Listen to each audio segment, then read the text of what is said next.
nada queríamos abrir este espacio de conversación. Estamos los dos equipos que trabajamos para la organización de este congreso y simposio. El equipo de Flaxo, del programa de psicoanálisis y prácticas socioeducativas, y el equipo de la Universidad Nacional de Mar del Plata. Bueno, vamos a hacer un pequeño resumen, si podemos decir, abrir un poco la conversación de lo que se fueron trabajando en los distintos ejes que eran la columna central de este simposio. Desde ya no vamos a tener una conclusión acabada ni una respuesta de lo que planteaba cada uno de los ejes, sino que la idea es abrir preguntas, abrir espacios de poder pensar nuevas prácticas. Así que bueno, vamos a empezar por el eje 1. Sí, le doy la palabra a Ivana. Anda. Hola. Bueno, buenas tardes. Mientras esperamos a los demás que terminen de comer, vamos a empezar. La idea es también, bueno, antes que nada, felicitar al equipo de Mar del Plata, digamos como para diferenciarnos, pero estamos trabajando todos juntos, especialmente a, bueno, Cecilia Hielo, Diego Avale, Esther Mora, Silvina Elgar, Gabriela Cabral, Leonardo Girardi. Algunos se tuvieron que ir porque, bueno, ya están viajando en regreso, y Úrsula Panqui.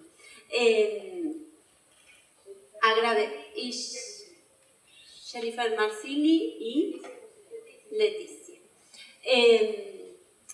Agradecerles porque, bueno, ellos son los sistematizadores, que en realidad, ¿qué son los sistematizadores?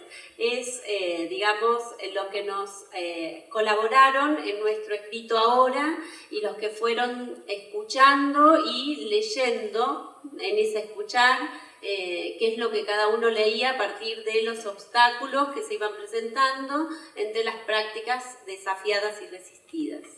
¿Sí? Bueno, nos hemos servido de aportes sociológicos, jurídicos, médicos, también de psicoanálisis, y a partir de esas tan ricas escenas que son insumos para dar un paso más en nuestras prácticas. ¿Sí? Como dice Miller en Cosas de Familia, en el inconsciente, la familia está esencialmente unida por un secreto, por un no dicho, un secreto sobre el goce, de qué goza padre y madre. Y ese no dicho, ese secreto, es el que nos hace hablar en estas mesas, ¿no? En el eje 1 especialmente. Voy a hacer un punteo un poquito más detallado y después voy a pasar la palabra a mi compañera, que también estuvimos trabajando juntas en el eje 1, y ella va a dar otro punteo. Bueno, lo que giró en torno en el eje 1 es, digamos, desde la primera ponencia con Susana Brignoni, es ubicar algo del malentendido estructural. A partir de que hay un malentendido estructural, digamos que todo lo que viene al lugar es como para tratar de cubrir algo de este malentendido. Lo que nos dice Susana es que ese no es el problema, ¿no? El problema puede tener muchas variantes, y ella solo se detuvo en dos, que es a partir del sobreentendido y del desentenderse, ¿no? Como para ir ubicando algunas cuestiones. Y lo importante de esto es que ella ubica el poder leer el cuerpo, ¿no? El poder tener y poder detenernos a pensar en el cuerpo. También, bueno, una de las ponencias que estuvo algunos la recordarán, es Patricia Redondo nos acerca sus bordados entre segregaciones y transformaciones culturales y sociales de la familia como efectos de una escuela en un barrio. El obstáculo que se plantea ahí es estigmatizar a las familias, ¿no? Y entre estos bordados ella va ubicando diferentes escenas. Una es el gesto de hospitalidad, esperar en la puerta a quien llegue, hacerlos pasar, el día de lluvia, digamos, que tiene su bordado especial, que era esto de ir acompañados por los chicos hacia las casas, ¿no? Y no al revés, no ellos acompañarlos. bueno, el brasero que da calor y abriga, un montón de pequeñas escenas que fueron ubicando otros modos de hacer escuela, ¿no? Y lo importante de esto que marcamos, más allá del obstáculo, lo que nos interesa es remarcar esto, ¿no? El obstáculo y lo posible. El obstáculo que se presenta, el estigmatizar las familias, y por el otro lado, el poder dar la palabra. Y también escuchar, no solamente dar la palabra. Voy a ser más corta porque me estoy yendo. Bueno,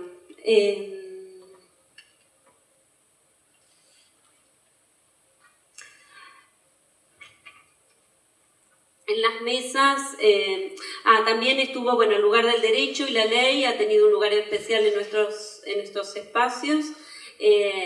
Lo posible es, más allá del problema, ¿no?, que se presenta como el desconocimiento de los efectos subjetivos en los sistemas de promoción y protección de los derechos, lo posible es construir subjetividad, poder escuchar desde el lugar de enunciación del niño, ¿no?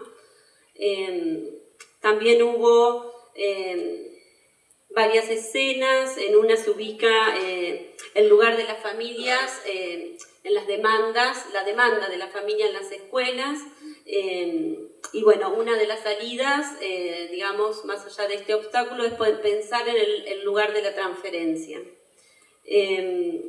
Algo que también fue algo muy importante y que se habló en una de las mesas es una investigación que enfoca pensar la institucionalización temprana en familias de comunidad indígena, especialmente en Colombia.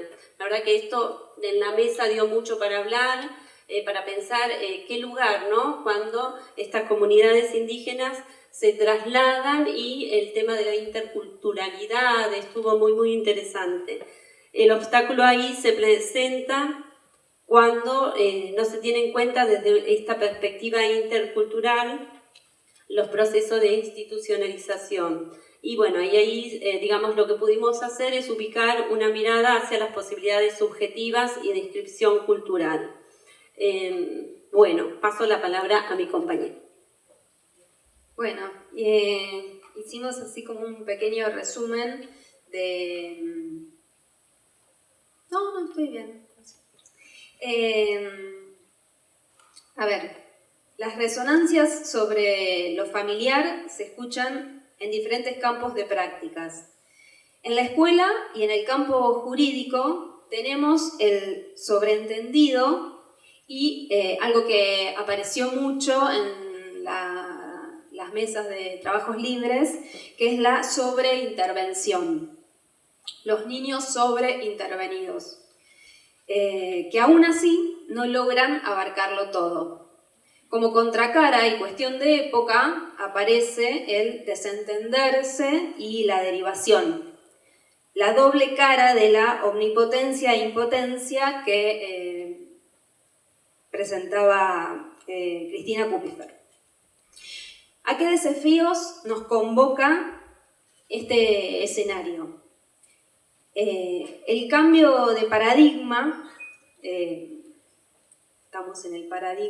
supuestamente estamos en el paradigma de los derechos de niñas, niños y adolescentes, se presenta entonces como una solución, ¿sí? Pero nos confronta a nuevos desafíos. Algunas de las preguntas que empezaron a circular en las mesas son: ¿qué es darle la palabra a un niño? ¿Qué es tener un hijo sabiendo que la filiación es un efecto? ¿Cómo se acoge a un niño como hijo?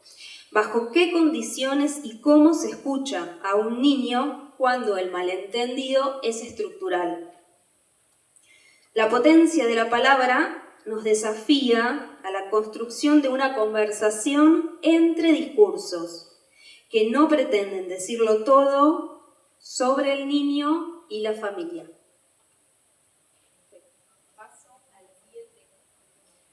Bueno, ahora vamos a hablar sobre el eje 2, que era avatares de lo fraterno, entre tensiones y potencialidades, repercusiones en los vínculos entre pares.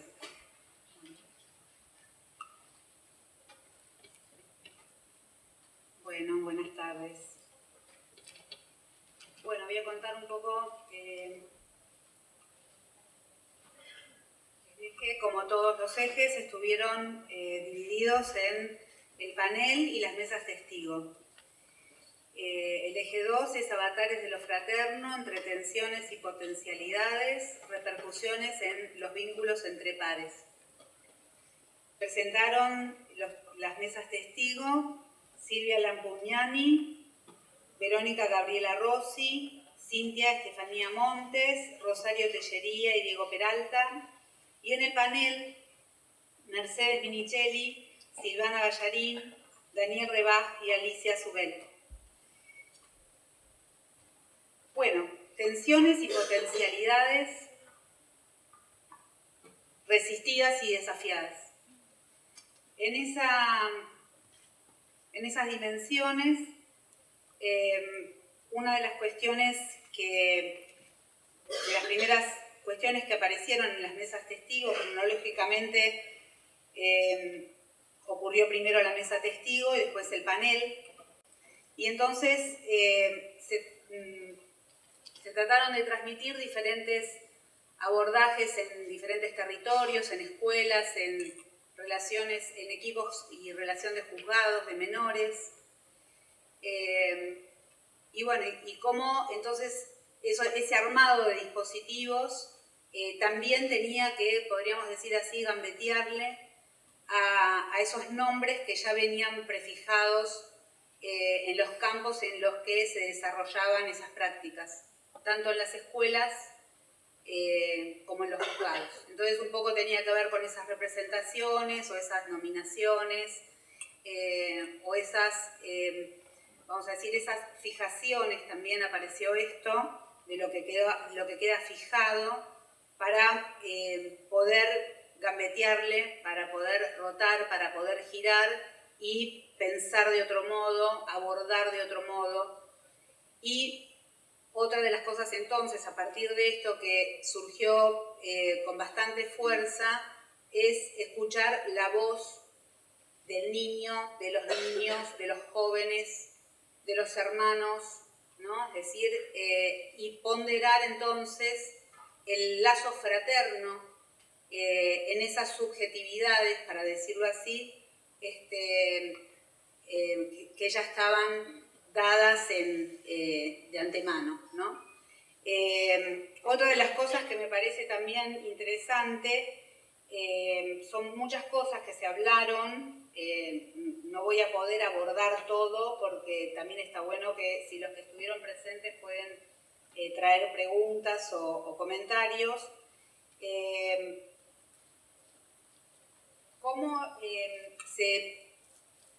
La importancia de tener un referente. Una de las cuestiones que salieron en las mesas de trabajo testigo es cómo en las instituciones esperamos, ¿no? Es decir, o buscamos un referente.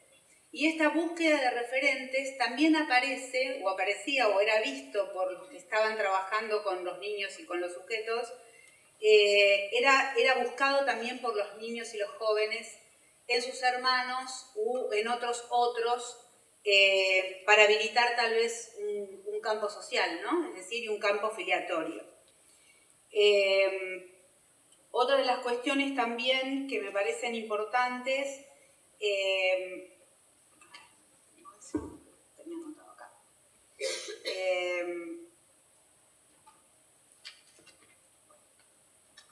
muchos papeles. Bueno, lo digo, lo que me acuerdo.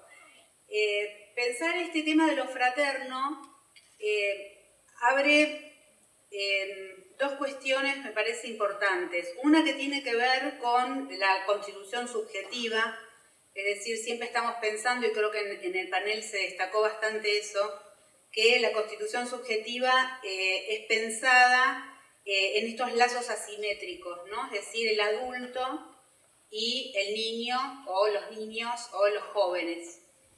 Pero por otro lado también pensar entonces que en la constitución subjetiva es a partir también del lazo fraterno, es decir, cómo aparece el lazo fraterno también operando como eso, constituyendo sujetos.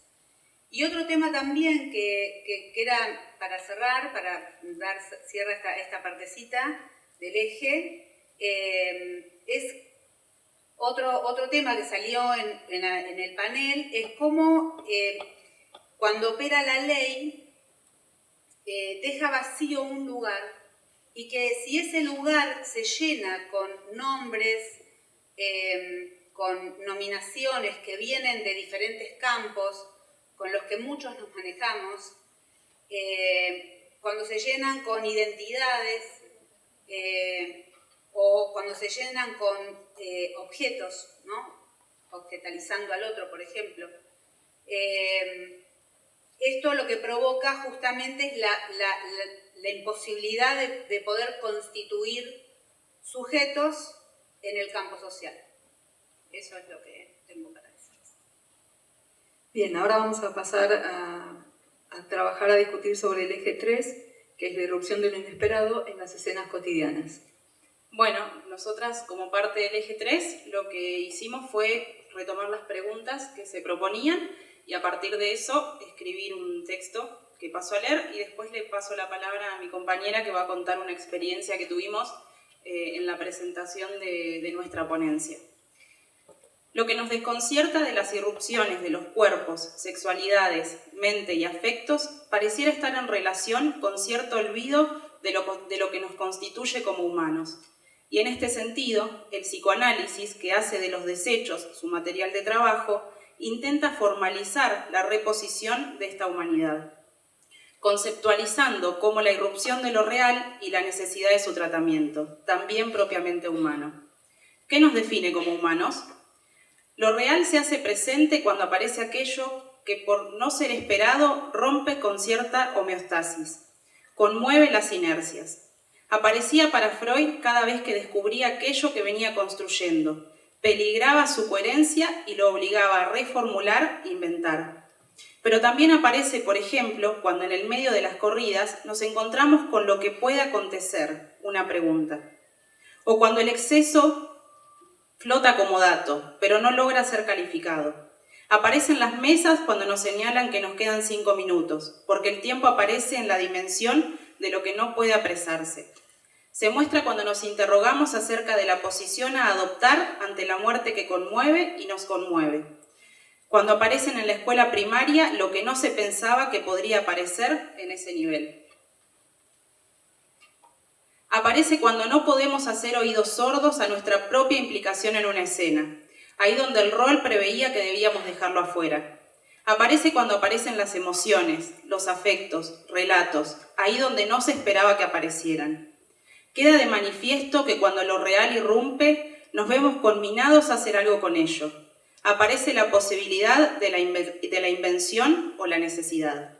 Algunos significantes se repiten. Acompañar manteniendo asimetrías y simetrías necesarias. Apelar al lazo, pero un lazo que entendido como discurso sabemos que es no todo. Apelar a la creación de dispositivos que involucran a la vez otros recursos culturales que consideran las singularidades pero apunten a la construcción de lo común, recuperando el valor de la experiencia, la escritura y, por qué no, de la angustia como ese afecto que no engaña. Bueno, tal como dice mi compañera Gabriela, primero creo que con esta experiencia vamos a dar cuenta de aquellas preguntas que nos hicieron muchos compañeros por los pasillos cuando nos preguntaban qué era sistematizar, y sistematizar fue hacer este trabajo a partir de la experiencia, ¿no? O sea, la experiencia le dio letra a este texto que está escrito y es lo que paso a contar ahora. Junto a mi compañera presentamos un trabajo justamente en el eje 3 denominado La irrupción de lo inesperado en las escenas cotidianas, en el que al llegar al aula, el aula estaba llena, nos toca sentarnos en el suelo, justamente al lado de la coordinadora, Ana Carolina, y así como hay que darle lugar al inesperado, también nosotros no estábamos en el programa escrito, en los cuadernillos que nos entregaron, y cuando Ana Carolina ya quiere dar el momento a los cuestionamientos que se ponen en juego, desde el suelo y desde ahí abajo, por decirlo de una manera, levantamos la mano con mi compañera diciendo que nuestro trabajo también se exponía y y fue una erupción de lo inesperado, en el cual dio letra a este texto, digo, porque pensándolo desde la experiencia, como hablaban hoy en el panel, qué generó eso en el otro y cómo alojaron eso, ¿no? Que puede pensarse como lo real que aparece. Primero siendo una sorpresa y luego en acto ofreciéndonos las sillas o que nos sentemos en un lugar más cómodo para hablar. Y creo que describe mucho y teatraliza mucho qué es lo que pasa en este eje, ¿no? Y está resumido en este texto, pero queríamos unirle la parte de la experiencia, que es lo que realmente pasó como anécdota, digamos. Bien, bueno, ahora pasamos al eje 4, que es presentaciones inhabituales y disruptivas, del desconcierto a los abordajes posibles. Bueno, me pasaron el micrófono, pero esto va a ser algunos trazos. No, hay 3 micrófonos, así que hay uno por bueno. Algunos trazos, porque todo lo que hemos escuchado, visto y oído en estos días, necesitan de la decantación, ¿no? Para después ver qué sucede con esto, ¿no? Bueno, pero algunos trazos de las mesas libres, mesas testigos y de los paneles, del panel. Bueno, primero la pregunta de qué es lo que conforma lo inhabitual y lo disruptivo en la escena escolar, ¿no? Y es, de acuerdo a lo que nos transmitía Cecilia Balbi, es lo que queda por fuera, por una particular presentación o ubicación de la oferta educativa frente a las cuales se sacuden las identificaciones habituales, ¿sí? Esto creo que es un punto importante y que también lo pudimos escuchar de diversas maneras en todos los trabajos libres y mesas testigos, ¿no? Donde eso de lo raro que tuvo y que tiene distintos nombres en cada escuela, el peligroso, el niño que asusta, el que le cuesta entrar, quien se queda demasiado y que no se sabe, que desborda la situación del encuadre institucional. Entonces, eso que no puede entrar, digamos, en esa conformación habitual, ¿sí? Porque también en contraposición lo que veíamos es que hay una manera habitual, ¿sí? Y justamente lo disruptivo necesariamente perfora esa manera habitual de esperar a los sujetos, ¿no? Entonces, con esto también en la conferencia que dio Rinaldo Voltolini, que él plantea esta idea de la mirada del turista, ¿no? Como también la podemos pensar como esa mirada habitual, ¿no? Cómo se espera que el niño o la niña o el joven se presente de determinada manera y se adapte a eso, ¿sí? Que esto también lo tomo prestado, digamos, también de otro eje, que es lo que nos plantea Susana Brignoni.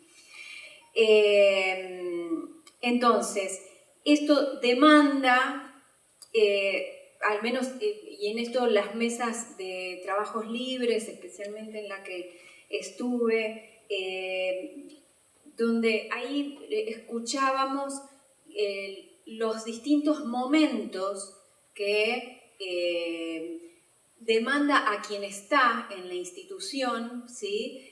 En relación a eso que se presenta como disruptivo, y que va desde el desconcierto, ¿sí? La incomodidad con eso que no entra en esa serie que uno espera o lo habitual, y demanda entonces por ese desconcierto una lectura, ¿sí? De la propia práctica, que implica una implicación, digamos, corrernos de esa mirada de turista, implica romper con ese rigor de certezas, ¿no? Que esto también traía Cecilia en la conferencia, y nos trae una cierta implicación, o sea, en qué jugamos o qué parte nos toca, digamos, en esto de esta presentación, ¿no? Pero que demanda mucha lectura y relectura de las posiciones. También, y muy interesante lo que insistió también en otros ejes, que fui ahí como un poco de visita, esto de el lenguaje de lo poético, ¿no? Parece la mirada del artista, como se planteó en la mesa que yo estuve, lo artesanal, digamos. Esto que la ficción en tanto como posibles otros objetos que se armen, ¿no? Que nos provee la cultura y que ofrecen un borde, digamos, simbólico con el poder hacer, digamos, con eso, que se presenta como inhabitual. Y también esta idea de que el psicoanálisis lo que nos ofrece también es la mirada de sujeto, ¿sí? Entonces, ahí cambian, digamos, las coordenadas de eso que queda externo o que no entra en serie de lo inhabitual, ¿no? Y que es necesario, digamos, ese vacío, ese desconcierto, y eso para que aparezca algo ahí, un saber no sabido, ¿no? Sabemos que va por ese lado. En relación a esto que decía Alejandra y a la ficción que estuvo mencionada en un montón de mesas y que más tarde vamos a retomar, ante también la insistencia del conflicto estructural, el malestar estructural, eso que no se puede representar o decir y que irrumpe como inesperado, y también ante la pregunta en las instituciones por qué hacer ante esas presentaciones inhabituales, aparece en cuestión, lo dijo así Voltolini, salir del par problema-solución. ¿Y qué se ofrece cuando intentamos movernos de problema-solución? Siempre aparece la ficción, la poesía u otros modos de decir eso que no se puede decir y que aparece en las escenas y también en la voz, como mencionaba Cecilia, en el cuerpo, en eso que no son las palabras articuladas con lo simbólico y que resultan insoportables a veces a modo de lo pulsional o eso inesperado, que irrumpe en una escena donde la deja quieta en todo caso, ¿no? Eso. Sí, y pensaba lo último, que justamente el lenguaje poético lo que hace es como, bueno, eso bordear lo real, ¿no? Le puede dar un borde, entonces poder tomar esa lógica hace que podamos hacer con eso real, digamos. Bueno, por ahora, sí. Seguimos con el eje 5, entre el para todos y el uno por uno, avatares en el trabajo con grupos, diferencia, inclusión, segregación. Bueno, ¿qué tal? Buenas tardes. El eje 5 tenía como título entre el para todos y el uno por uno, avatares en el trabajo con grupos, diferencia, inclusión y segregación. Bueno, no sabemos muy bien si es por estos significantes que hoy, digamos, están tan puestos sobre la mesa, pero este eje tuvo muchísimas presentaciones, fue el eje que digamos, más trabajos libres se presentaron. Y bueno, también está algo que surgió en las mesas, es la cuestión esta de la normativa, ¿no? Que es algo que irrumpió de alguna manera, ¿no? En la escuela y bueno, hay muchos agentes que se pusieron a trabajar con esto y a pensar, nos interpela de una manera especial. Estuvimos trabajando este eje con Marcelo Scotti y preparamos algo en relación a los 3 momentos en que nos pudimos reunir de las mesas de trabajos libres, las experiencias testigos y la mesa central. Y bueno, nos preguntamos qué resiste en relación a los, digamos, estos ejes transversales que que planteamos que eran las demandas, las legalidades y los discursos. Bueno, ¿y en qué resiste en relación a las demandas? Bueno, un poco lo que decía antes, que las demandas aparecen en los trabajos como cobrando cierta intensidad, respaldadas por este bagaje de normativas que aparecieron, que un poco, bueno, esto se toca también con la mesa central, en las que hablaban, por ejemplo, de la Convención de los Derechos de las Personas con Discapacidad, de la Ley de Educación Nacional, ¿no? Que, digamos, entonces la demanda como que viene respaldada por la normativa de una manera intensa, como que se impone, ¿no? Pero que, bueno, son demandas que también aparecen a la manera de lo que planteaba Segundo Moyano, como encargos delirantes y totalizantes, ¿no? En ese sentido. Después hay una demanda de un trabajo disciplinar, una demanda de un trabajo profesional entre distintas disciplinas, pero bueno, no a la manera en lo que planteaba Stolkiner hoy, sino como que se trabaje, digamos, como segmentada cada disciplina, ¿sí? Como aparecen las cuestiones de los abordajes a los niños de una manera más intervencionista, porque bueno, va al fonoaudiólogo, al psicólogo, pero digamos ahí no se está pensando en una transdisciplina, demanda de ese trabajo, ¿no? Y con donde cada profesional tiene un saber pleno sobre ese individuo, ¿no? Ni siquiera lo podemos llamar sujeto. Bueno, y después una demanda creciente que apareció también en varios de los trabajos es la cuestión de una demanda a la atención de constituciones subjetivas determinadas, en donde los profesionales se las tuvieron que ver con a diseñar en la clínica otro tipo de dispositivos en el cual se pusiera un poco en juego lo grupal, ¿sí? Entonces estamos en esto, ¿qué resiste en relación a las demandas?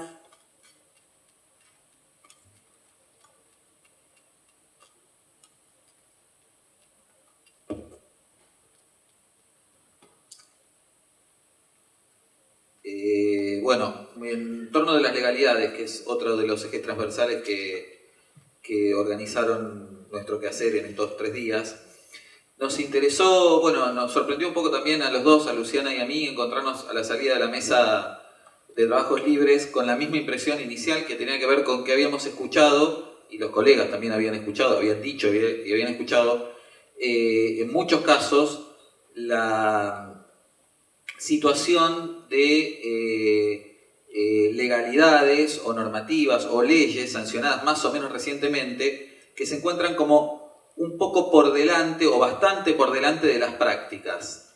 Y bueno, resonó eso con fuerza, particularmente en la mesa que me tocó coordinar a mí, en relación con que las leyes se nos presentan en muchos casos, o se les presentan a los profesionales en distintas instituciones, sobre todo en torno de la cuestión de incluir, se presentan más como ideales que como herramientas. Ahí me parece que hay una cuestión interesante para seguir explorando. Sin embargo, detrás de estas legalidades más de carácter formal, también se habló de normas que sí operan, ¿no? Más vinculadas con las prácticas cotidianas y que también están atravesadas por otro tipo de legalidades, no de carácter formal, que pregnan las prácticas y que son difíciles de conmover. Ahí me parece que es interesante que apareció una pregunta que extractamos de uno de los trabajos. Ahora cuando la computadora responda, la voy a encontrar. Una pregunta que concluye un poco en relación con qué expectativas se ponen en relación con la legalidad. Preguntaba en uno de los trabajos una colega, ¿por qué habríamos de pensar que la presencia de una sola normativa crearía las condiciones para?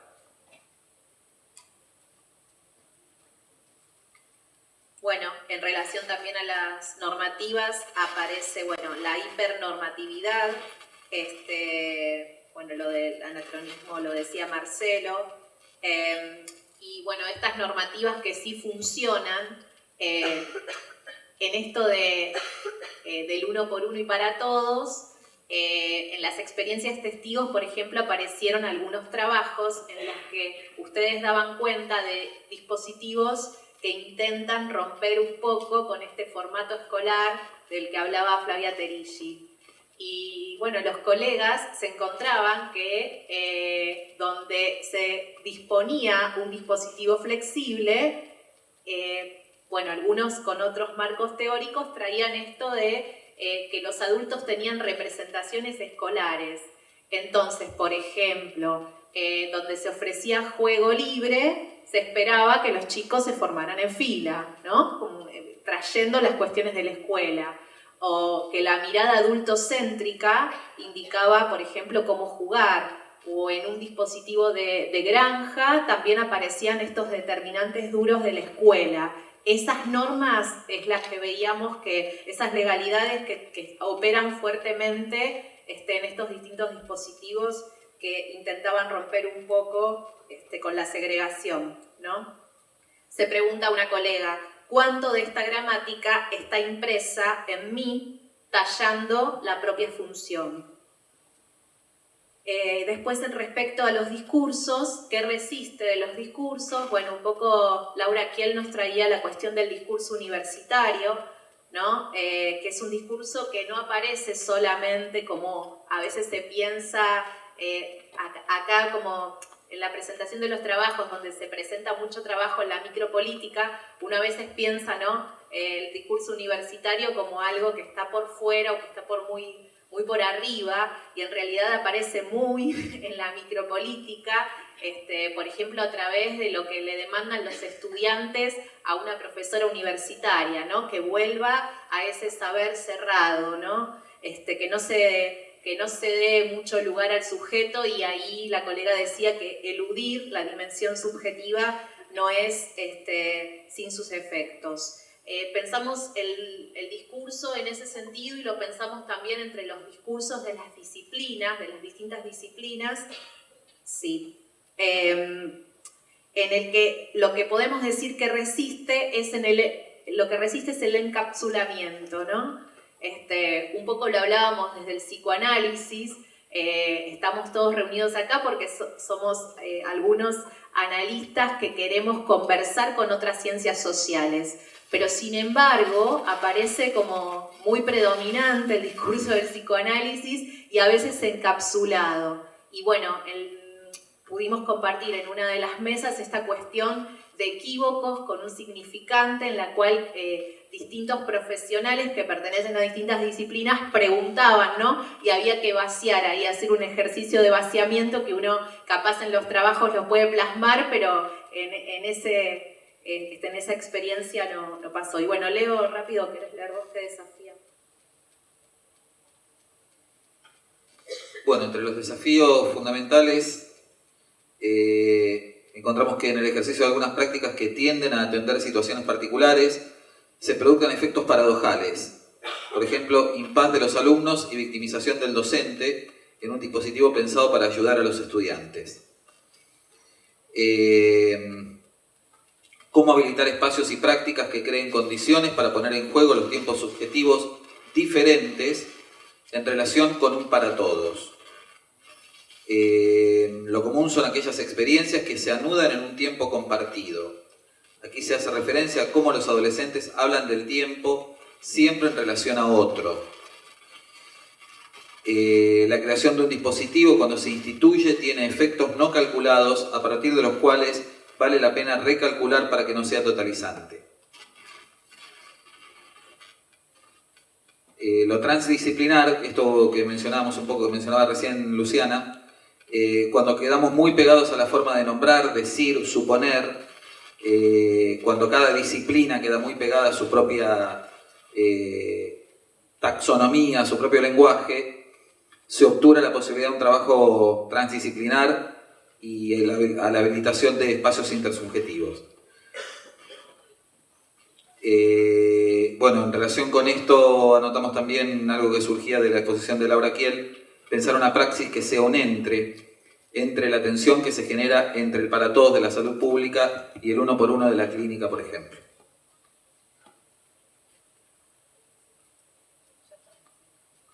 Cedemos la palabra. Bueno, vamos a tomar el último eje, que era el eje 6, entre colegas y discursos, transferencias cruzadas, los equipos profesionales y las demandas de trabajo interdisciplinario. Bueno, yo trabajé junto con Gabriel, así que aquí en equipo, para poner en alto. Bueno, recordaba cuando empezamos a gestar esto, me miro a Perla, hace principio de año, y empezamos a escribir el guión, digamos, respecto de... ¿No me acerco más? Bueno, cuando empezamos a escribir estos guiones respecto de los ejes que se iban armando y que cada una fue tomando de acuerdo a los propios intereses, a sus propios deseos, digamos, ¿no? Y pensaba cómo los ejes se van como entrelazando, porque, a ver, frente a lo disruptivo, lo inhabitual, el no todo, cómo no trabajar en equipo, cómo no armar algo de las transferencias cruzadas. Este eje tuvo como algunas preguntas que lo dispararon. Voy a nombrar algunas, después Gabriel va a hacer un punteo, después voy a retomar yo, lo vamos a hacer lo más rápido posible. Las preguntas que lo dispararon y que todos tienen en sus cuadernos, en sus programas, tenían que ver con cuáles eran las resistencias y los desafíos que convocaba la complejidad del trabajo en las instituciones, cómo articular el trabajo en los límites de cada disciplina, cómo abordar el cruce de transferencias entre colegas y discursos. Durante estos días también nos fuimos encontrando con otros interrogantes, que ahora va a poner un poco sobre la mesa Gabriel.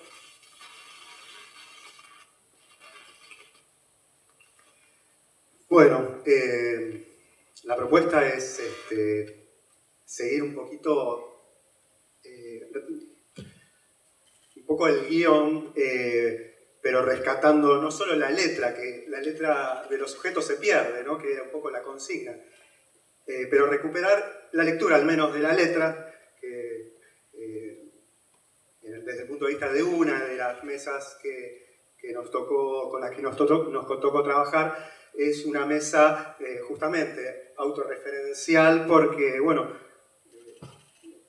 en la primera persona del plural, todos acá estamos convocados como profesionales, entonces la mesa de la que voy a hablar es una mesa de profesionales que reflexionan sobre sus prácticas y en donde, más allá de la exposición que han hecho de sus trabajos, muchos de ellos tematizando algunas de las cuestiones que aquí se dijeron, lo que aparece es como rasgo interesante para destacar es justamente la presencia de una suerte de convergencia geográfica, vamos a decir, porque, bueno, equipos de orientación en distintas denominaciones, de Rosario, de Santa Fe, de la provincia de Buenos Aires, de Capital, en sus distintas denominaciones, porque estuvieron equipos de orientación escolar, estuvieron, bueno, de asistencia socioeducativa, departamentos de orientación, o sea, bajo sus distintos nombres y bajo las distintas realidades con las que trabajan, en donde lo que aparecen son las cuestiones en común, ¿no? En la letra de los sujetos aparece esto, bueno, esta dificultad frente a la demanda, la irrupción de estas demandas, frente a las cuales quizás tenemos que introducir tiempos que no son las soluciones que se nos piden, ¿no? Entonces, lo que apareció allí es básicamente como una gran pluralidad de reflexiones que hacen justamente a hablar no solo desde la teoría, sino desde la propia implicación, lo cual me parece como que es un rasgo interesante para ponernos a pensar, más allá del discurso que cada uno sostiene, ¿no? Desde el psicoanálisis, desde otras disciplinas, y ahí se puso en diálogo me parece que se puso en acto esa propuesta. Aparece el nivel de las políticas, ¿no? Aparecen las tensiones, dichas las tensiones en las prácticas, uno las puede plantear como un problema de investigación, pero al mismo tiempo son las que ocurren allí y fueron las que se plantearon tal cual, literalmente, como tensiones. Entonces, qué pasa con estas tensiones entre ciertas demandas, ¿no? Aquello para lo cual fuimos formados, como los mismos docentes nos dicen, ¿no? Y algunas cuestiones que tienen que ver con las políticas educativas, ¿no? Acá ya se planteó la cuestión de las normativas, eso se dijo en la mesa. Bueno, esta dificultad, esta demanda al experto, y acá un poco articulando con las otras presentaciones o con las otras reflexiones del tiempo de concluir, en relación bueno, somos demandados como expertos, ¿no? Cada uno con su profesión y con su mirada y con la posición que puede adoptar frente a aquello que se le demanda, pero bueno, la propuesta es el trabajo interdisciplinario. Ahí apareció también la propuesta de lo interdisciplinario. Apareció la cuestión de la buena voluntad, ¿no? Frente a la cuestión de la inclusión, el profesional llega a la escuela y, bueno, puede trabajar mejor con la buena voluntad, ¿no? Entre comillas. Y apareció la crítica a la buena voluntad, ¿no? Desde el psicoanálisis decimos, bueno, con las buenas intenciones no hacemos nada y con las buenas voluntades, solo con eso, no. Pero bueno, se problematizó con respecto a esto, ¿no? Porque dicho desde la palabra justamente de los sujetos, esto aparece. ¿Quién no hace mejor las cosas con un poco de voluntad del otro? Pero no es suficiente. ¿Cómo se crean? Bueno, la pregunta central es cómo se crean las condiciones de posibilidad para que la palabra aparezca, ¿no? En las condiciones laborales de múltiples equipos de distintas provincias. Apareció esta cuestión de la normativa nacional, que quizás está poco difundida, pero en uno de los trabajos se mencionó, y que abre la puerta a pensar la dimensión institucional de las prácticas, ¿no? Que desde el psicoanálisis, desde una perspectiva transdisciplinaria, vemos la subjetividad, pero vemos la conexión con aquello de lo social y situado en una dimensión escolar institucional. Entonces, en fin, las normativas nos proponen eso. A nivel jurisdiccional también encontramos que aparece la emergencia de los protocolos, que ya se mencionó y también allí en esa mesa se habló. Y para, digamos, pasar un poquito a otro eje, o mejor dicho, no a otro eje, sino a otra de las mesas, que es la mesa de salud y educación. Ahí se planteó la cuestión de la intersectorialidad, ¿no? Poder pensar lo intersectorial, acá apareció lo interdisciplinario. Bueno, los profesionales inscritos en una práctica. Institucionalmente estamos en educación, en justicia, en desarrollo social, en fin. Que el problema ante la complejidad, ¿no? Se planteó. ¿Cómo planteamos el trabajo intersectorial ante la complejidad, ¿no? Entonces, diversos problemas que no son nuevos, que se plantearon, y nos queda, bueno, qué condiciones podemos generar para habilitar la palabra del sujeto y qué podemos hacer desde los equipos. 2 minutos. Voy a la palabra de los colegas que estuvieron con nosotros en las mesas que compartimos, porque hubo otras interrogantes muy interesantes, ¿no? Y que dispararon el trabajo. ¿Qué hace obstáculo para que se pueda construir equipos de trabajo donde cada uno pueda aportar su saber? ¿Cómo sortear las dificultades para articular intervenciones en el trabajo interinstitucional? ¿Cómo crear condiciones de posibilidad ante discursos totalizantes? ¿Cómo intercambiar cuando hay diferentes lenguajes en los propios equipos? También fueron apareciendo estrategias de trabajo, de intervención. Se habló de salidas transdisciplinarias, de repensar posiciones, de intercambiar respecto de las diferentes significaciones sobre conceptos centrales, de potenciar la implementación de dispositivos institucionales para restablecer funciones, de la construcción de espacios bajo transferencias para desplegar el tiempo de comprender y la redistribución del lazo. Se habló de transferencias múltiples, transferencias reticulares, de romper los discursos totalizantes, de la confianza del otro, de encontrar límites que no separen, sino que generen encuentros. También se puso sobre la mesa algo del saber no todo, que permite operar esos encuentros, un saber que potencie otros saberes y no los anule. Y acá me permito como una pequeña licencia. Esta mañana, mientras escuchaba la la última mesa apareció un recuerdo que tenía que ver con mi abuela enseñando a tejer. Supongo que era importante que las niñas supiéramos tejer en mi época. Y hay algo que ella decía: no ajustes el punto porque se puede soltar el lazo. La verdad que mi abuela no era psicoanalista ni sabía de la existencia del psicoanálisis. Pero bueno, retomo ahí lo último, que es algo que retomo de una de las colegas, de una de las mesas, que planteó: en la trama que se teje, dejar espacios vacíos para que algo del sujeto quede entramado. Bien, bueno, esto fue lo que nosotros llamamos momento de concluir, que es donde recogimos todas las experiencias que fuimos rescatando de todas las mesas de trabajos de trabajos libres, de mesas testigos y de los paneles que fuimos viendo. Y ahora nos gustaría pasar un momento de conversación, que es saber, digamos, ustedes qué es lo que les fue dejando estos 3 días de jornadas bastante intensas. Así que abrimos el espacio a la conversación.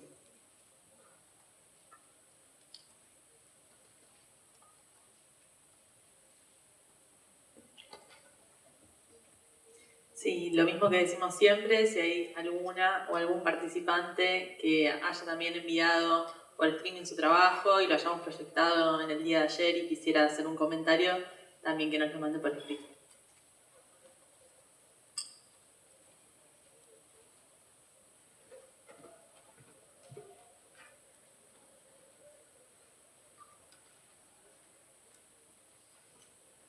Hola, ¿qué tal?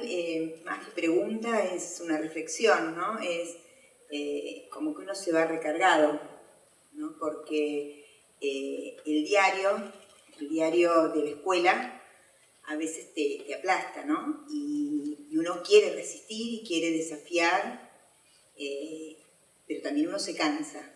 Y venís acá y ves que no estás solo, que hay muchos que piensan como vos, que estamos todos en esta búsqueda, que no sé si pensamos todos, sí estamos todos no tenemos la solución justamente, estamos saliendo de esto, y bueno, con 30 años frente a niños, sigo ahí queriendo poder, y no sé, recién mañana tengo una excursión, y digo, ¿cómo se arman los dispositivos?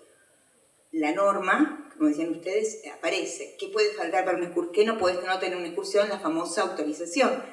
Y una mamá escribiéndome si tenía para mandarle, bueno, y se armó, ahora mientras los escuchaba a ustedes, todo un entramado entre la mamá y yo y la otra mamá para que el niño pueda ir a la escuela. O sea, como que siempre, a pesar de que hay ciertas cuestiones que no podemos escapar, estas legalidades, por suerte estamos las personas atrás.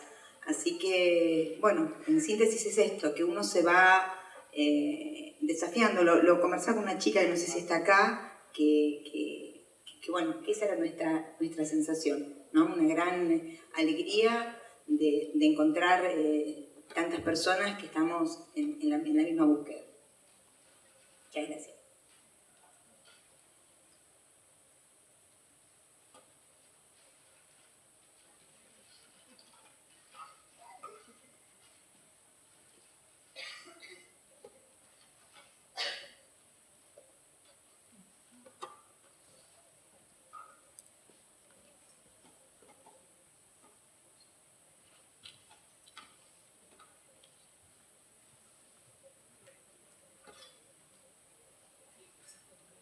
Bueno, buenas tardes. Mientras escuchaba este tiempo de terminar, se me vino una imagen del inicio, ¿no? De cuando hubo esa intervención de las chicas que narraron poesía, y pensaba en esto cuando decías esto de eludir la dimensión de la subjetividad no es sin efecto, ¿no? Y pensaba esto del ser. Ellas al final hicieron una presentación que decía yo soy, yo, ¿no? Y pensaba esto en lo que somos, y también, igual que la compañera acá, voy recibiendo, yo dirijo un colegio secundario público en Comodoro Rivadavia, en Chubut, y también uno va gestionando y estando en todos lados, y ahí en una conversación decíamos, somos CUP, ¿no? El colegio se llama Colegio Universitario Patagónico, y esto de ser, ¿no? Y pensaba, mientras los escuchaba, decía, bueno, ¿qué es ser CUP? ¿Qué es ser este colegio, ¿no? La identidad que a veces obtura y rigidiza, ¿no?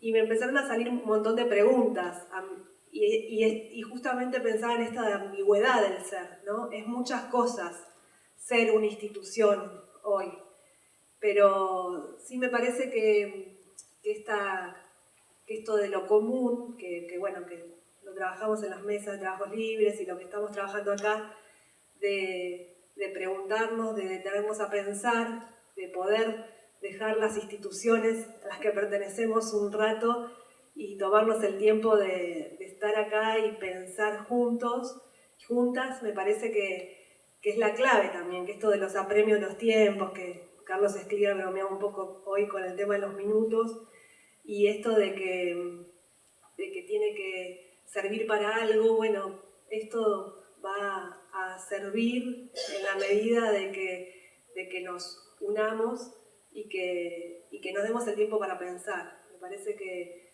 en esta época ya es mucho. Gracias por todo.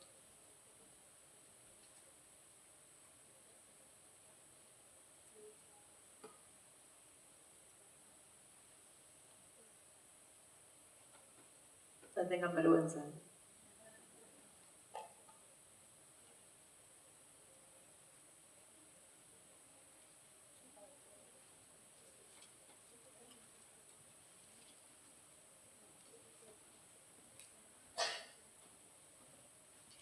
Antes que nada quería agradecer a todos, creo que es un espacio donde a veces uno no sabe dónde va a llegar por haber participado en las diplomaturas o en las especializaciones.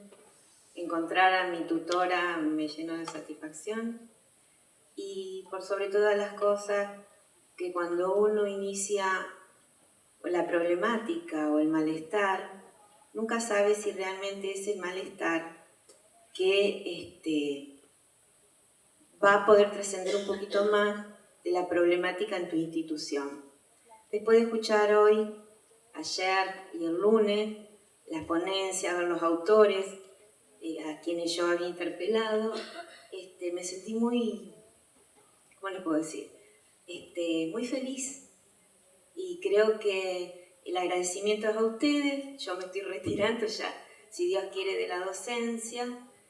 Tengo todavía mucho para dar, pero creo que siempre estamos en el camino y eso lo tenemos nosotros.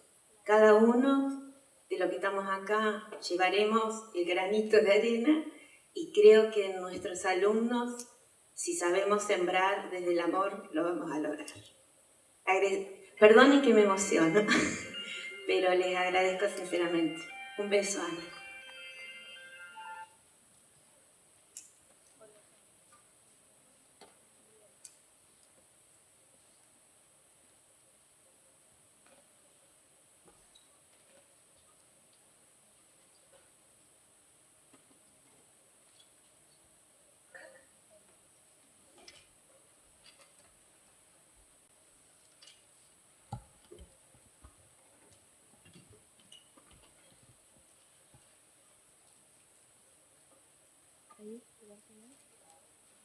Bueno, yo primero, todavía no cerramos, así que podemos seguir, ¿no?, abriendo la cuestión a debate.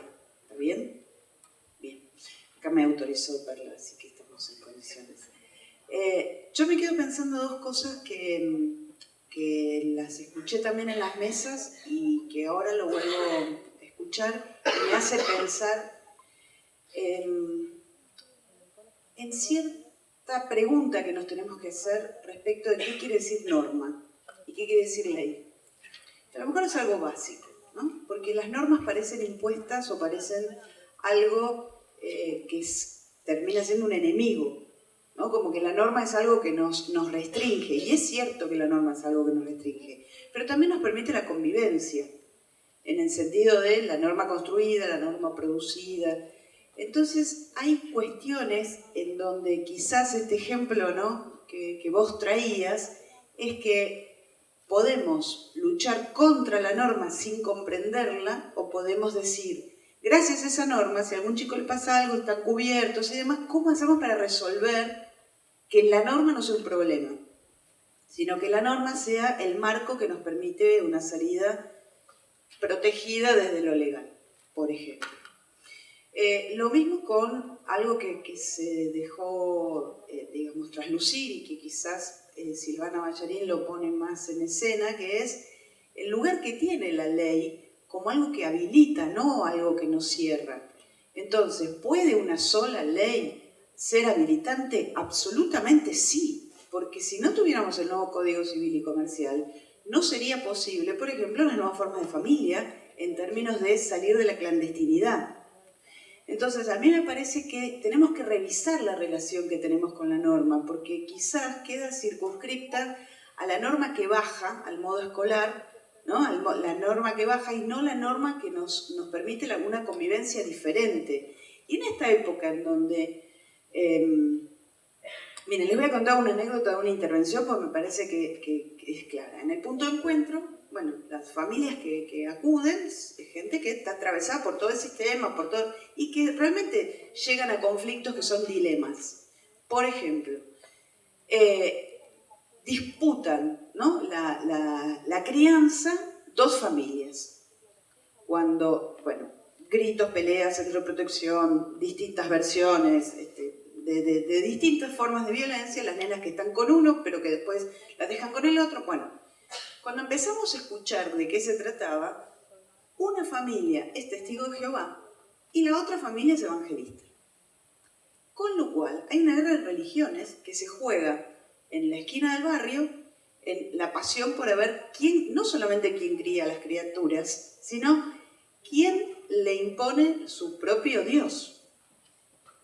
Bueno, el trabajo viene siendo, a nosotros eso nos ha interpelado muchísimo, sobre todo el momento en el cual una de las, encima, bueno, no son los hijos, lo cual también tenemos otros prejuicios que sacar, ¿no? Si las abuelas pueden estar o no a cargo de la crianza, el lugar que tienen, bueno, una serie de cuestiones. Pero el punto es cuando una de ellas nos interpela en por qué yo tendría que permitir que vaya al cumpleaños de la prima si para nosotros eso es algo que no se puede hacer.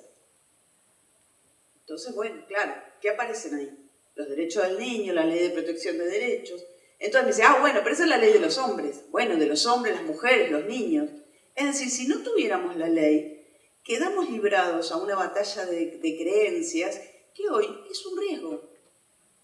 Entonces yo creo que en el marco de la ley el paraguas nos alberga en las diferencias que tenemos que ver cómo las toleramos, qué cosas podemos conversar, qué cosas no. Y tenemos un debate interesante con la señora respecto de cuántos dioses hay, si hay uno, no hay dos, que es el dios es el de ellos, no es el de ellos. Bueno, va a venir el anciano a conversar, a ver cómo hacemos. Y yo les aseguro que para nosotros es un desafío de pensamiento esto.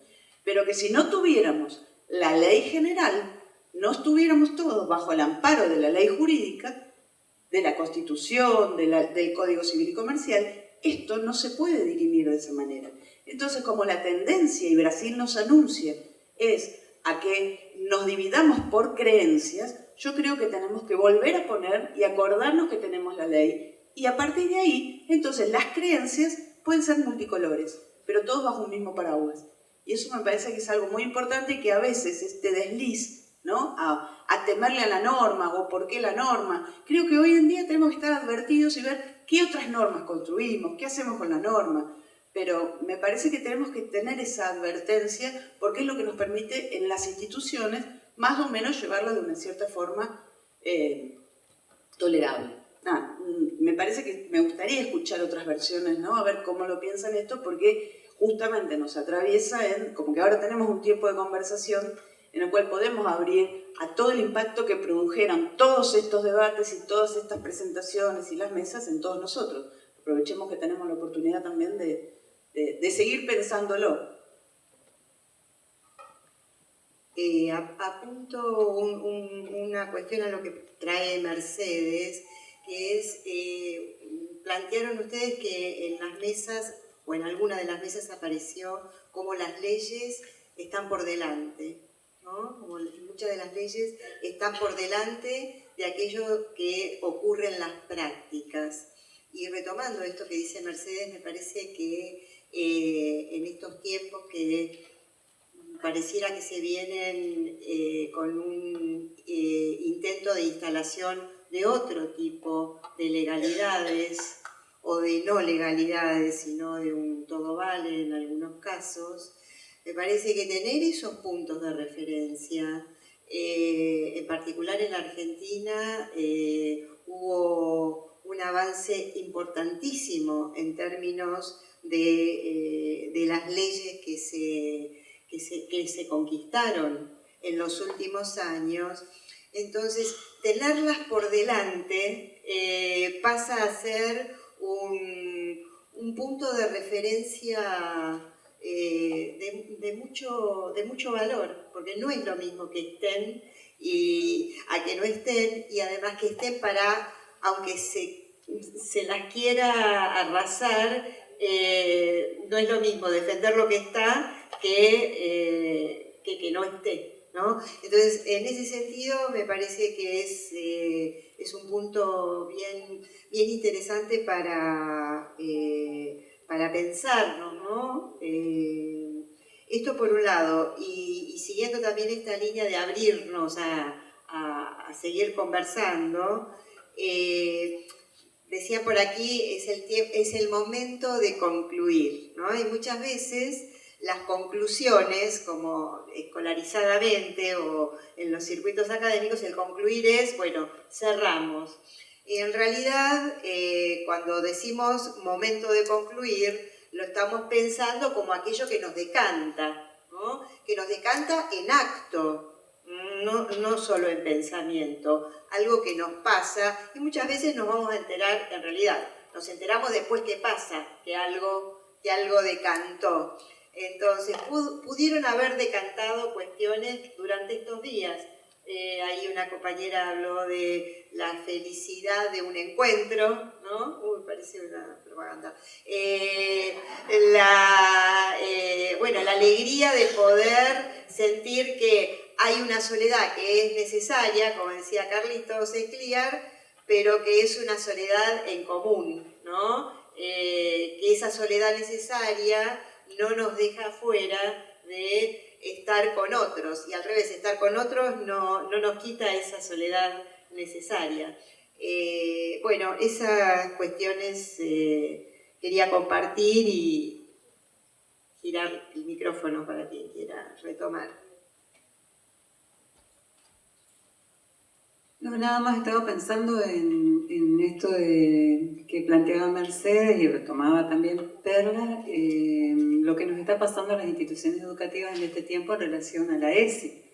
Y otra vez ahí aparece justamente esta fuerza interesante de la legalidad.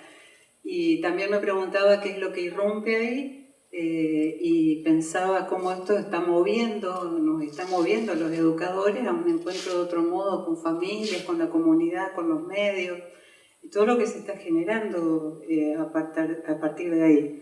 Nada más se me vino a la mente eso.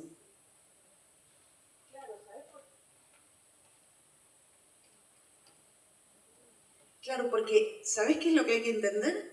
Que es ilegal lo que hacen. Es ilegal, porque la ley está vigente. Entonces, esa cuestión de una sobrepreocupación sobre esta postura, me parece que nos deja en desventaja, porque lo que hay que hacer es un planteo de ilegalidad. Y eso ya está empezando a circular, porque al principio fue como ¡bum! ¿No? No te metas con mis hijos. En algún lugar nos pega a todos. ¿Qué está haciendo tu hijo? ¿Sabes dónde está tu hijo hasta ahora? No sé, algunos que pintamos ciertas décadas, ¿no? Nos acordamos. ¿Sabe usted dónde está su hijo ahora? ¡Chan! Terrible, te toca en el corazón de la desprotección. Si hoy día preguntan eso, también nos pasaría. Entonces, ese enunciado es ilegal lo que están haciendo. Ya está, ese debate ya fue. Así que vamos como a desdramatizarlo, porque si no, nos olvidamos que lo que tenemos que sostener es la ley vigente, que fue una conquista de todos, fue votada por unanimidad, ellos mismos la votaron, así que es como no dar lugar a ciertos trolls que tienen una fuerza imaginaria que hay que desmitificar, me parece.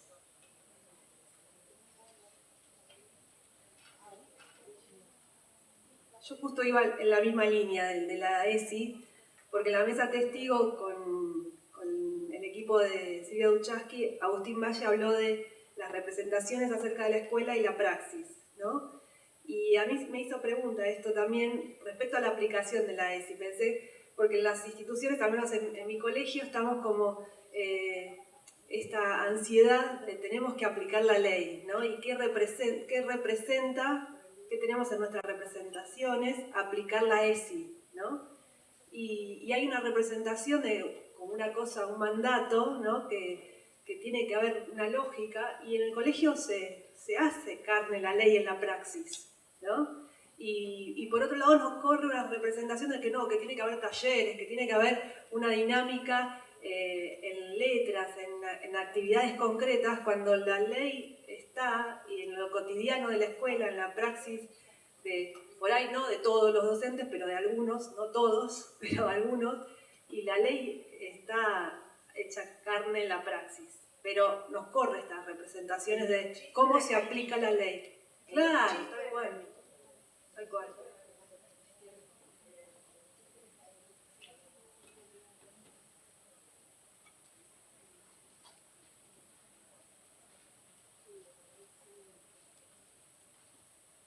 Bueno, hola, mi nombre es Lucía, vengo de Uruguay, ahora están entre locales ustedes, pero bueno, primero que nada agradecer lo que creo que todo el mundo está como agradeciendo, que es como la calidez o el detalle o todas las palabras estas que aparecieron, ¿no? De alojar, y como vengo de un país chiquito, entre dos países grandes, también esto le tenemos cariño, esto del ser alojados y encontrar.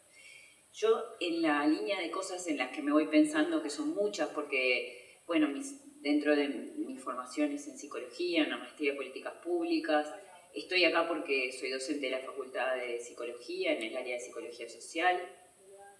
En Uruguay tenemos una base psicoanalítica en la formación en facultad muy fuerte, una tradición psicoanalítica, y hemos ido haciendo corrimientos de umbrales en los ámbitos de trabajo, y bueno, las inserciones, estas experiencias en lo comunitario han hecho que la psicología en el Uruguay, la psicología universitaria también haya tenido que de alguna manera dislocarse, como decía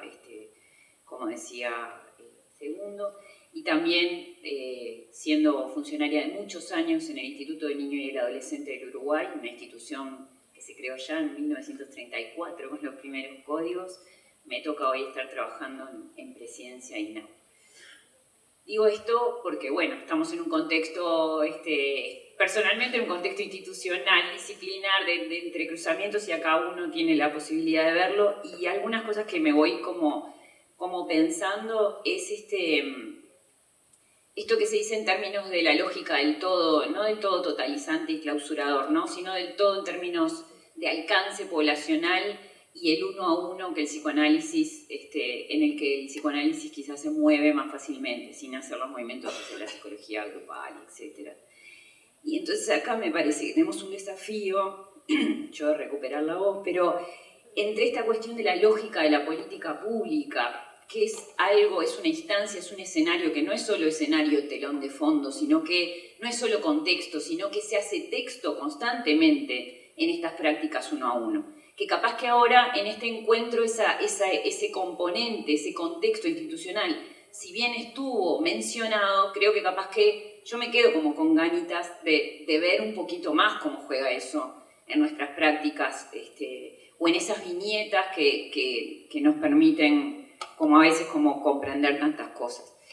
Y entonces creo que ahí tenemos un desafío, porque entre esta lógica poblacional que necesariamente tiene la política pública y la lógica del traje a medida que tiene que tener también la política pública para alojar la singularidad o las particularidades de los sujetos, ahí tenemos algo en donde, no sé, yo en mi historia es algo, esa necesidad de hacer zoom constantemente, ¿no? Como el Google Earth, como esa necesidad de mirar macro, hacer micro, pero mirando macro, cuidar que quienes trabajan en lo micro tengan esa posibilidad de mirar el juego en su globalidad, lo más global que se pueda. Y ahí me parece que en ese marco de los desafíos también es a cómo pensamos y cómo hacemos organizaciones más democráticas, ¿no? Yo creo que acá también hay algo que quienes tenemos este saber, que tuvimos la oportunidad, que lo tenemos de lo micro, que podemos como, ¿no?, desagregar, agregar demanda, ver qué podemos llevar de este conocimiento a la gestión en las organizaciones. Y no dejar esos terrenos únicamente para los politólogos, los economistas, bueno, ya ahora somos muchos, ¿no?, los administradores de organizaciones, y creo que ahí hay algo de este saber del uno a uno, de este saber de los trajes a medidas, que hay que dar un salto en los diseños y en las gestiones organizacionales. Porque es ahí también donde se juega que las normas y las legalidades que conquistamos se puedan volver condiciones de trabajo para no ser simples recursos humanos, sino actores. Porque solo siendo actores es que vamos a poder trabajar con los niños su capacidad de agencia y su capacidad de ser actores y, en definitiva, de encuentro. Así que, nada, si tuviera jazmines, hoy pensaba Perla, no sé, en Montevideo cuando aparecen los jazmines es que viene el cierre de año, ¿no? Y, no sé, les regalaría jazmines porque es lindo.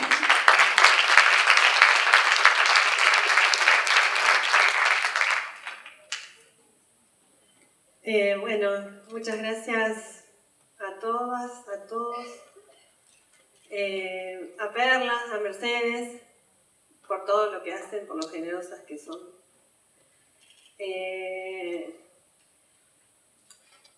A mí sobre todo el testimonio de Alicia Stolkiner, no sé si... ¿Está? ¿Alicia?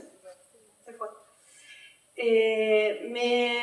Y bueno, y lo que escucho acá me lleva a pensar en que necesariamente cuando nos enfrentamos a problemas creemos que son nuevos problemas, porque son los problemas que nosotros tenemos que enfrentar.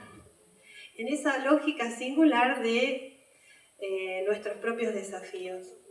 Pero si nos pensamos como comunidad, necesariamente tenemos que apelar a las deudas teóricas, a las deudas de las experiencias que han hecho otros. Y Alicia hoy hizo casi un testimonio vivo de sus trayectorias, no haciendo particular enfoque en eso, pero siendo un testimonio vivo de esas trayectorias que son parte de la historia de nuestro país.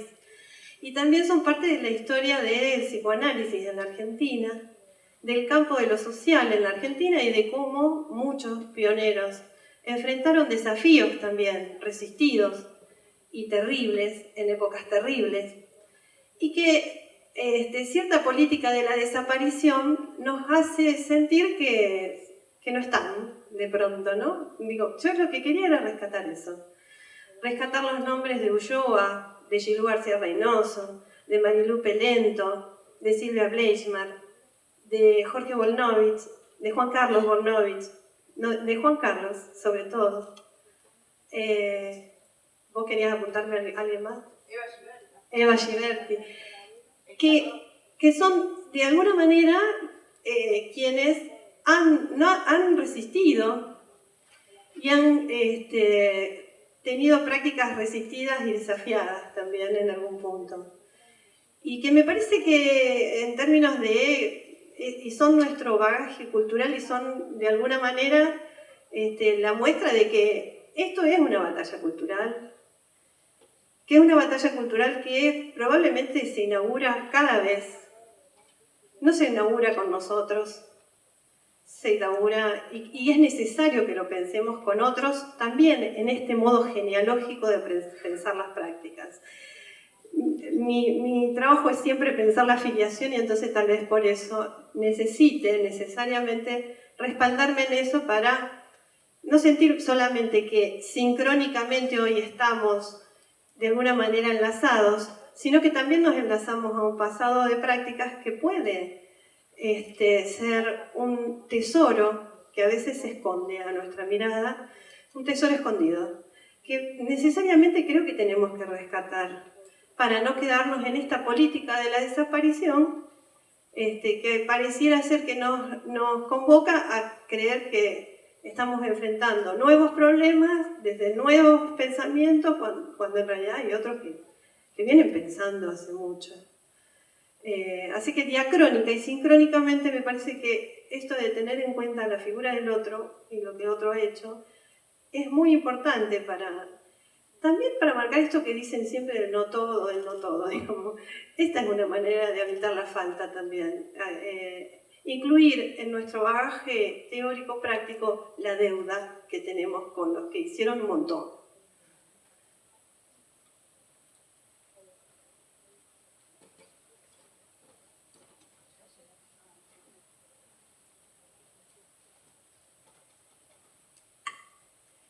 Yo quisiera retomar, como triangulé, 3 cuestiones que aparecieron.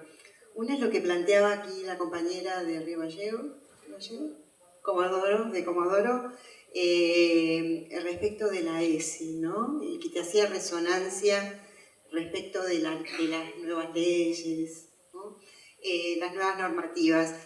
Y lo cruzaba con, vos decías, bueno, hay como un cierto furor de aplicarlo, de que se aplique, y me interesaba pensarlo en relación al tema de las demandas, que fue algo que nos pareció, bueno, escuchando esa presión que hay, ¿no? En el día a día sobre lo que se les pide a los profesionales, se nos pide a los maestros, profes, a todos los profesionales, y que ahí todavía no hay una demanda. Digamos, quería subrayar esto porque se pide que se aplique o que no se aplique, ¿no? Aparece este doble juego. Y poder pensar que de lo que se trata es de construir la demanda. La demanda no está, lo que hay son pedidos, muchos pedidos y con carácter de urgente. Entonces, pensar que está en nosotros, de alguna manera, alguna posibilidad de ir construyendo ahí una demanda en donde la legalidad ya no es solo la legalidad de la norma o de la ley escrita y de la norma, sino también de la legalidad subjetiva que da su consentimiento a que algo de eso pueda ocurrir, ¿no? Y así pensamos cuando intentamos poner sobre la mesa la discusión sobre las demandas, ¿no? En donde digamos que la ley es necesaria, no me estoy desdiciendo de lo que afirmé antes, es muy necesaria y hoy nos marca un horizonte, pero al mismo tiempo hay otra legalidad, que es la legalidad subjetiva, que es la que no es la de la obediencia, es la del consentimiento subjetivo, es la de la aceptación. Y también es un trabajo entre colegas, bajo transferencia entre colegas, ¿no? Y decía que lo triangulaba con la cuestión de las políticas públicas, que lo puso muy sobre la mesa hoy Rose, y en los pasillos también lo comentábamos, o ella insistía con eso, y ahora lo traías vos desde el Uruguay, que es la dimensión política, digamos, es otra arista de la dimensión política, y creo que es un salto cualitativo, que es el valor que tiene la micropolítica de lo que hacemos ahí artesanalmente, día a día, pero poder pensarnos que estamos ahí tejiendo en relación a una determinada política pública, y ahí hacemos texto, ¿no? Jazmines en el pelo y rosas en la cara. Me da ganas de cantarlo, pero no corresponde. Ahora. La demanda, ¿sabes de dónde viene? Del tema de la ESI, de los chicos. O sea, hay una demanda de ellos. Yo, al otro día que se votó la ley, que no salió la ley, yo voy con el bolso a la escuela y ellos me interpelaron y quisieron agarrar el pañuelo y empezaron a leer las palabras. 11 años hablo, y querían que les explique. Y bueno, y se dio toda una charla, más allá que lo venimos trabajando, otras cuestiones que tienen que ver, ¿no? Porque es algo transversal, no es se aplica, se construye continuamente a partir de las cosas que suceden en el aula. Y ellos agarraron las palabras, y me metí, sí, era mucha información que a veces era difícil porque entender cada una de las palabras que tiene el pañuelo implicaba mucho. Así que la demanda viene de ahí, y también después tuve una mamá que me interpeló qué había dicho yo de eso, ¿no? Pero bueno, ahí vuelvo a lo que decís vos de la importancia de la ley. Bueno, la ley me está respaldando, que yo pueda hablar con los chicos de todo este tipo de cosas. Pero creo que la demanda, también tenemos que verla que desde los propios niños está viniendo la demanda. En este momento de concluir, que aparecía y aparece el tema de la ley, cuando Mercedes hacía mención de lo que podía pasar con la ley en Brasil, me vino a la mente la frase de Batista que decía: para mis amigos todo, para mis enemigos la ley. Con lo cual, este concepto de época que trajo hoy Carlos nos pone en un lugar de que hay una relativización de la ley. Inclusive, ¿por qué olvidar cuando alguien cumple la ley? Aparece como una descalificación, ¿no? Si me permiten, sos un boludo. Entonces, digo, ¿cuál es la ley que hay que cumplir y para qué nos puede servir cumplir la ley? Me parece que una de las cosas que la ley, o que de la ley se puede cumplir, es el cuidado. Y a mí que me pasa que vengo del campo educativo, el encuentro es un espacio que también se puede generar desde la ley, ¿no? Porque mañana, cuando vuelva a la escuela, seguramente me voy a seguir encontrando con ese alumno, con ese compañero que va a querer hablar, que va a querer contar su problema, que va a querer realizar un proyecto. Y me parece que hoy me llevo de este espacio de 3 días un montón de cosas que uno ya, ¿por qué no decirlo? Que ya sabía, pero que no las sabía todas. Y que también uno recapitula y ve cosas nuevas que estaban ahí, que no nos dábamos cuenta, que por ahí en esta, a veces, soledad que pueden tener las profesiones que nos nuclean en este espacio, nos puede llevar a saber de que uno no está solo, sino que está trabajando con otros, y que a veces también esta institución llamada escuela, que un poco como decía Flavia hoy, ¿no? Que por ahí, esto lo digo yo, no lo dice ese, pero que por ahí estaba bastardeada, la escuela puede seguir siendo ese lugar de encuentro que todos necesitamos.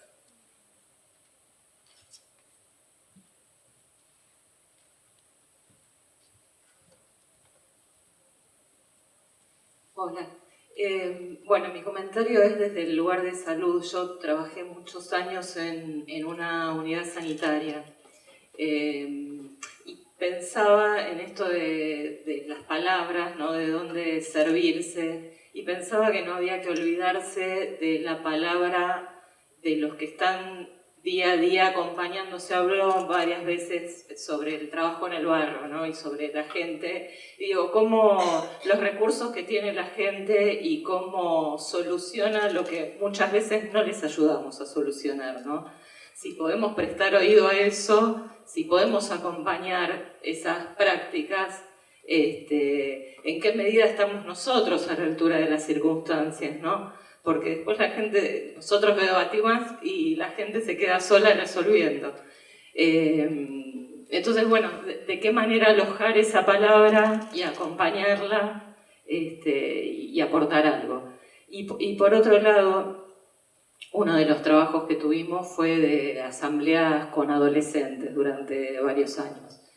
Y y en relación a lo político, porque bueno, era como toda una movida de trabajar en función de lo que iba surgiendo de las asambleas. Hubo alguna vez que me llamó la atención porque uno de los chicos mencionó a la unidad sanitaria como, se refirió a ella como unidad básica. Entonces, bueno, yo me quedé pensando que quería decir esto, ¿no? Pero había alojado ahí algo de lo político. Y bueno, y de hecho, cuando empezó a haber más movida de voces y de chicos y de familias que circulaban, también empezaron a acercarse los políticos y a tratar de tomarse este trabajo para sí, ¿no? Bueno, era un comentario.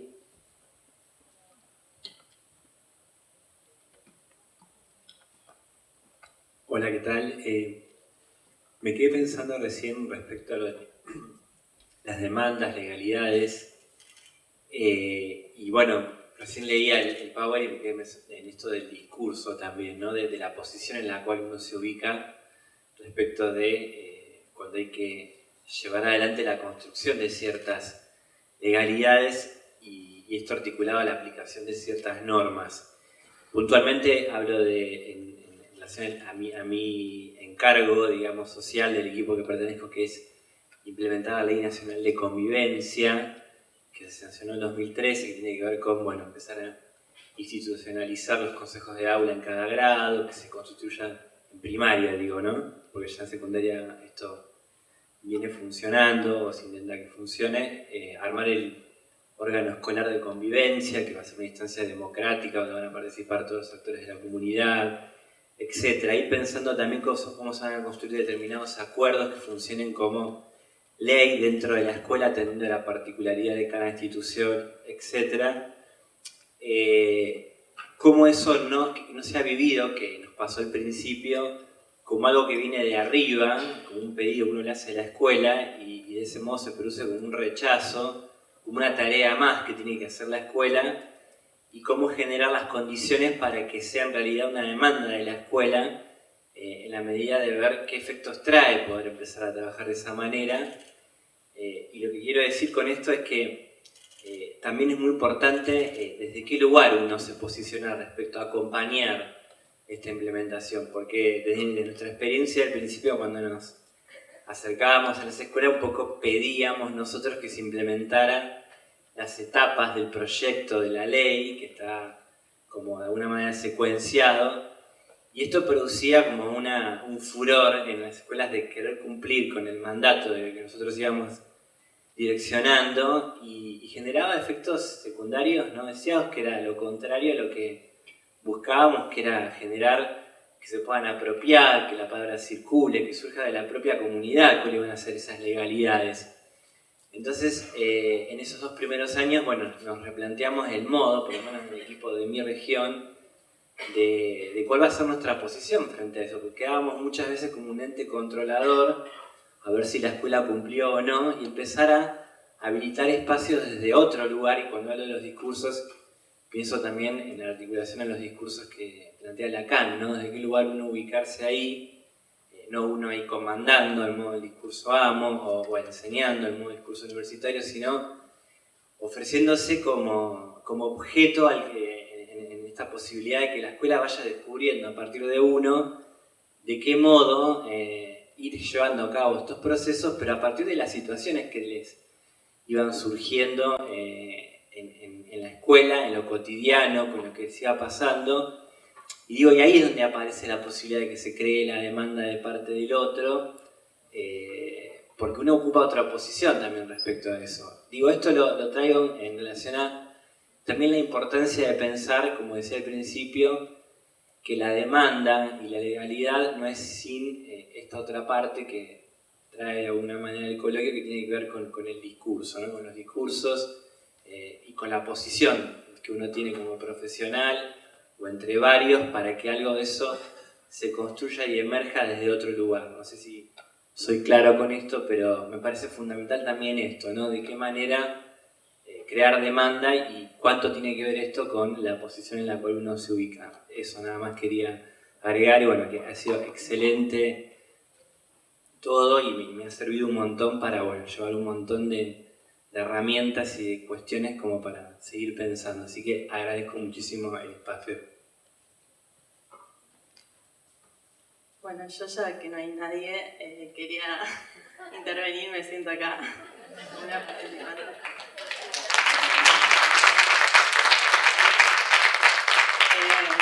No, bueno, perdón, decía, el no todo de los roles, ¿no? Pero un poco dos pensamientos que se me venían a la cabeza.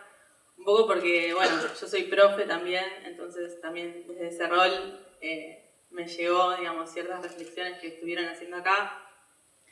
Por un lado, marcar como esto de, bueno, el detrás de escena, ¿no? Este alojar también tiene un sostener, ¿no? El sostener de un espacio que muchas veces es lo que ponen sobre la mesa también el feminismo, que creo que surgió acá en algunas interpretaciones. Pensar, bueno, cuáles son, digamos, todas esas tareas que están por detrás, ¿no? Sosteniendo. Creo que se pone sobre la mesa en tanto las tareas domésticas, que sostienen también toda una forma, ¿no? De configurar, bueno, cómo esas prácticas suelen estar mayormente feminizadas, ¿no? Y me parece que en dos de los trabajos que se intersectan acá, que son por un lado la práctica docente y el psicoanálisis, que son dos prácticas que están mayormente compuestas por mujeres o cuerpos feminizados, me parece que eso está bueno atender como un elemento más a la hora de pensar las prácticas en sí mismas. Y después otra cuestión más que tenía que ver con la cuestión de la presencia y la virtualidad, que fue uno de los temas que se trató acá, porque yo mientras estaba en el backstage recibía mails de mis alumnos consultándome sobre un parcial que tienen mañana y me parece como, bueno, como eso también fue un elemento de consulta, pero también donde ellos realmente tuvieron una cercanía conmigo en otros aspectos, ¿no? Más personales, más vinculares, donde me decían cosas por mail que personalmente no me decían, ¿no? Entonces también un elemento a tener en cuenta cómo la virtualidad y las nuevas tecnologías también inciden en lo vincular, inciden en nuevos nudos que aparecen en las problemáticas o no, digamos, no necesariamente problemáticas, sino como un punto más, una perspectiva a pensar que se abre ahí, ¿no? Y por último, bien corto, que tiene que ver más con la filosofía, que es un poco al ámbito al que yo pertenezco, que creo que tiene que ver con algo que traía Carlos, que decía, bueno, la necesidad de preguntarnos, aunque no tenga una necesidad de producir, no estar todo el tiempo produciendo. Que yo, digamos, respeto eso, para mí es necesario el pensar sin una necesidad de producción, ¿no? De estar como en esa lógica del estar haciendo constante. Sin embargo, yo creo que no es un preguntar vacío, no es un preguntar porque nos gusta preguntarnos cosas todo el tiempo, sino que es una necesidad que surge de una práctica misma, y eso creo que es lo reivindicable de este coloquio, que la mayoría de las voces parten de prácticas concretas y que esa necesidad del pensamiento está al servicio de la práctica, en tanto quiere transformar esa misma práctica de la cual ustedes forman parte en distintos ámbitos interdisciplinarios, así que bueno, felicitarlas y felicitarlos por todo este espacio.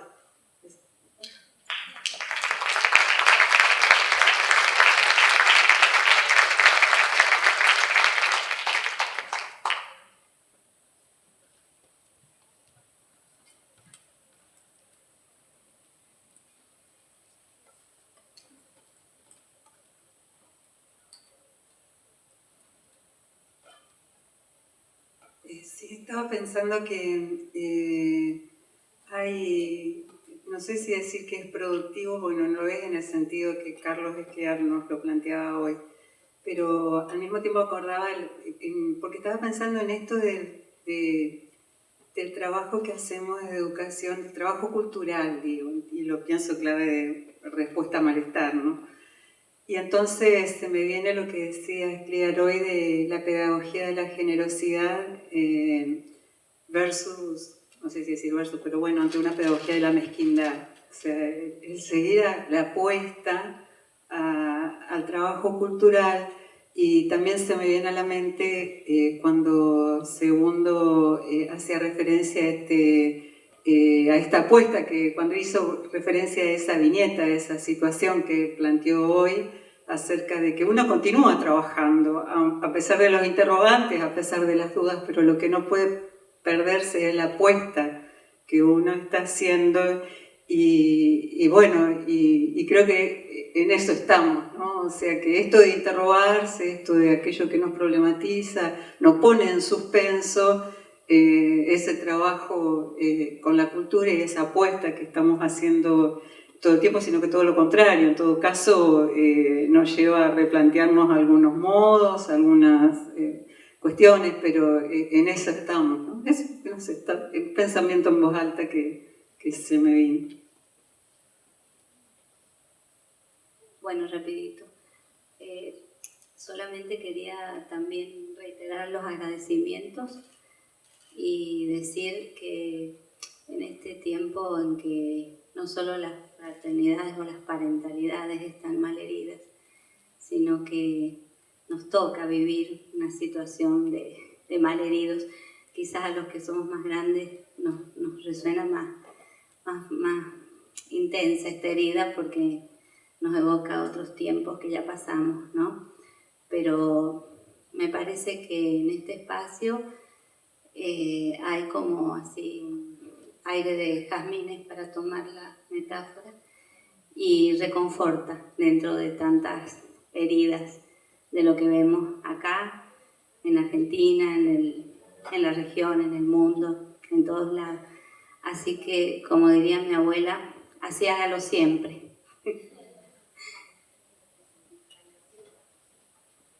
Venimos de San Juan, nos cuesta venir hasta acá, y el interior está lejos, pero me parece que el nuestro está más lejos todavía, así que nos hace bien. Sí, fundamentalmente agradecerles a todas y a todos y a todas, porque venir del interior es realmente como a veces venir de otro país, de otro mundo. Y en la soledad en que uno a veces está, descubrir los textos de Perla, de Mercedes, fue como reencontrar o encontrar un lenguaje común, o esto de poder ligar la educación y el psicoanálisis. Yo soy docente universitaria, entonces de pronto encontrarme con ellas de carne y hueso, con todas ustedes, y sentir ser como alojadas desde el primer bombón que nos ofrecieron y la primera sonrisa como caricia que sentimos al entrar acá, y encontrarnos con todas ustedes y sentir que no estamos solas.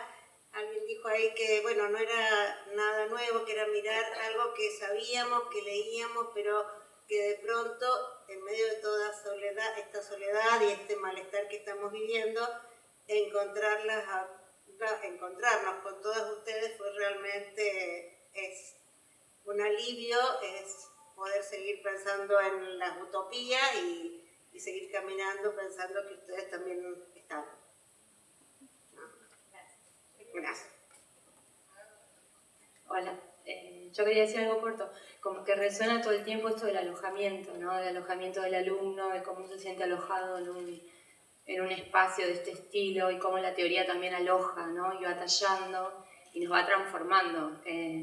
Por ahí tiene que ver con un recorrido personal, pero a lo largo del encuentro escuché mucho esto y me quedé con lo que comentaba Agostina, ¿no? No sé si es tu nombre. En relación a lo femenino, que también tomaste algo del alojamiento y que el mismo nombre que se plantea del coloquio está en femenino, que también me parece que debe haber sido pensado como una intervención. Digo, poner un nombre en femenino me parece convocante. También habla en algún punto de la otredad, en el mismo título en sí. Me parece que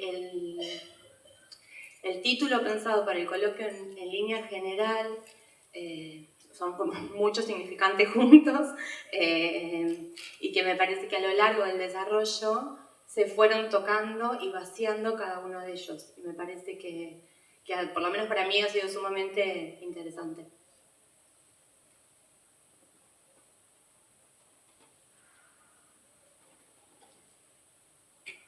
Bueno, nosotros queríamos agradecerles este espacio de conversación, que se hayan prestado esto también conjuntamente con los que ocasionalmente estamos acá en este escenario, pero que compartimos el espacio con ustedes allá abajo y que se haya podido dar este diálogo y esta conversación. Bueno, los invitamos a lo último que queda de este día antes de la finalización del Congreso. Sí, un anuncio. Bueno, ahora en un ratito va a estar la presentación del libro de Perla y Marcelo. Marcelo y Perla. Pero invitarles al cierre de lo que va a ser este coloquio, que va a ser con una orquesta de niños y niñas, así que quédense, inviten también a quienes hayan ido, capaz que tenían algo que hacer, trabajaban o algo, para que vuelvan y podamos hacer el brindis final, y que también va a ser un espectáculo lindo de ver.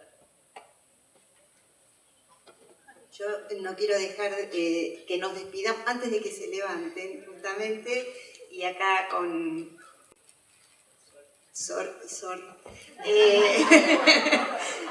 agradecer a los equipos, a Agostina, a Nadia, que mucha gente se me acercó para decirme, acá se nota que hay trabajo en equipo, en equipos, dos joyas, Agostina y Nadia, doy fe, le pongo la firma. Así que, bueno, agradecer realmente cómo, bueno, nos fuimos construyendo, porque en realidad es una gestión absolutamente compartida. Y cuando vos hablabas del backstage, Agos, y alguien habló del modo de estar ahí, vos, Mariano, ¿no? Hablabas de, bueno, uno desde qué lugar convoca al otro. Una de las ideas que discutíamos cuando nos pensábamos, bueno, desde qué lugar coordinar las mesas, coordinar los espacios. Hay una idea de que el que coordina le suma algo, ¿no? Y jugábamos con esta idea de un más uno, que es una idea, digamos, de un dispositivo elaborado por, bueno, un psicoanalista, para no dar tantas veces los mismos nombres, y es pensarnos como un menos uno, como restarnos para dar lugar a que ahí donde en el entre bastidores pasan, digamos, se van sosteniendo algunos dispositivos para que se pueda salir a escena, para poder dar la palabra, y qué lugar se le da, digamos, esto en otro orden, lo que traía Agostina, a quienes estamos alternativamente sosteniendo, que quizás algo de esto vamos a retomar, porque lo femenino también para el psicoanálisis, y como bien leías, no es una casualidad, lo femenino como el no todo, y pensar de qué manera el feminismo, el movimiento de mujeres, los pañuelos verdes y toda esa ola que viene aconteciendo, de qué modo nos están mostrando quizás que hay otros modos posibles de construir lo colectivo, en donde lo que prima es cierto orden de la horizontalidad y de la visibilización de lo que aparece detrás de escena. Bueno, y agradecer mucho a todas y todos, y nos reencontramos a las 5 y luego con la orquesta de niños y niñas.